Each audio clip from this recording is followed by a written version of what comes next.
The Buddha surveyed the world with his divine eye.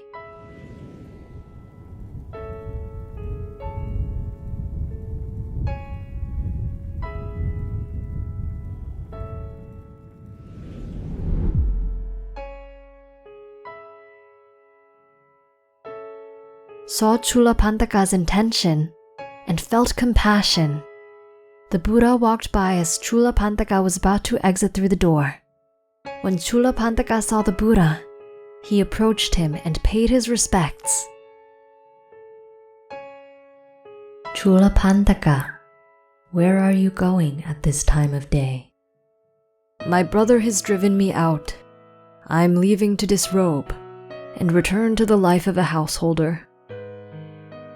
Did you originally ordain to be with your brother, or was it to follow my doctrine?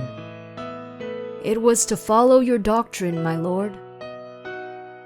Then if your brother drove you out, why did you not come to me? What good can there be for you to turn back to the life of a householder? Come and stay with me. Culapanthaka, overcome by the Buddha's compassion and mercy, bowed at his feet. The Buddha stroked Culapanthaka's head to give him some encouragement. Then the Buddha had Culapanthaka sit down in front of the perfumed hall. The Buddha then used his supernormal powers to produce a clean piece of white cloth and handed it to Culapanthaka.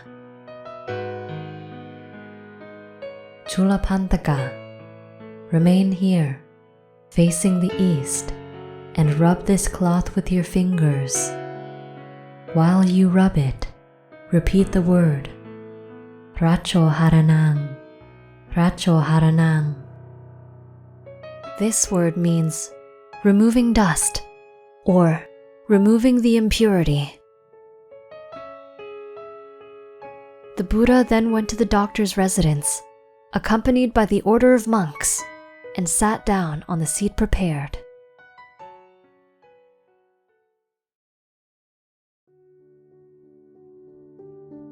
Culapanthaka sat there and looked at the sun. He kept rubbing the cloth as he was instructed. He muttered, Racho Haranam, Racho Haranam. As he was rubbing the cloth, he noticed that it became dirty. He thought, this piece of cloth was clean, but because of me, it has changed from its original pure form and has become soiled. He used this as a metaphor and used it to start his contemplation. The cloth on its own was clean. Only after I touched it did it become dirty. Therefore, I must be the cause of its dirtiness. Therefore, I must be dirty and filthy. I am the dust. He contemplated the nature of all things, that all things were subject to impermanence. All things were not able to remain in the same state for a substantial amount of time. One way or another, all things, including his body and mind, would deteriorate. Our bodies are filthy because they cannot naturally maintain a state of cleanliness.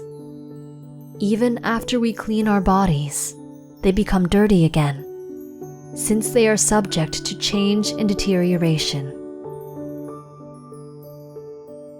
He contemplated that nothing in the world was under his control or power. In fact, it is the opposite. He had no real power over the items and things in the world. He had no real power over his body and mind. He did not want his body to age, but it did. He did not want his body to be filthy, but it was. He did not want his body to get sick, but it did. He did not want his body to die, but it would. He did not want his mind to wander, but it would. He did not want his mind to forget, but it did. He did not want his mind to be that of a dullard's, but it was. He could not absolutely control his body or mind. Therefore, he could not be the owner of his own body or mind. Culapanthaka's contemplations led him to develop wisdom, and he attained a deeper understanding of truth based on his personal experiences. Because they were based on his personal experiences, the truth was visceral and undeniable. The Buddha knew that Culapanthaka had attained insight and appeared to him in his mind. The Buddha knew that the dust on the cloth is what triggered Culapanthaka, and that the concept of dust on a clean white cloth resonated deeply with Culapanthaka. Culapanthaka, do not focus on the thought that the piece of cloth alone is soiled and made dirty by the dust, but lead this concept inwards and apply it to yourself. Inside of you lies the dust of passion, greed, delusion, and aversion. Remove them.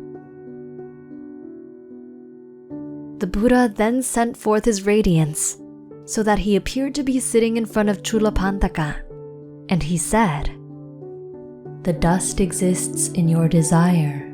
Desire is the real impurity. Having abandoned this desire, the monks abide in the teachings of the one who is free from desire. The dust exists in your hatred. Hatred is the real impurity. Having abandoned this hatred, the monks abide in the teachings of the one who is free from hatred.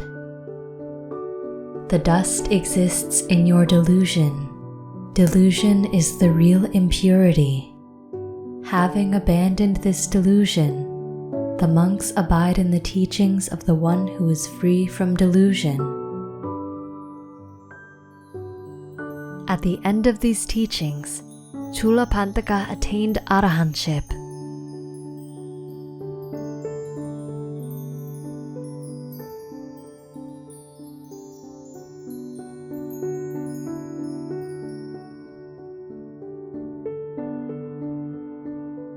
What did you learn from this story?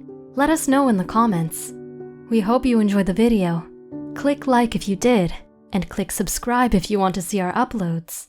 And consider making a donation to support our Buddhist animation project.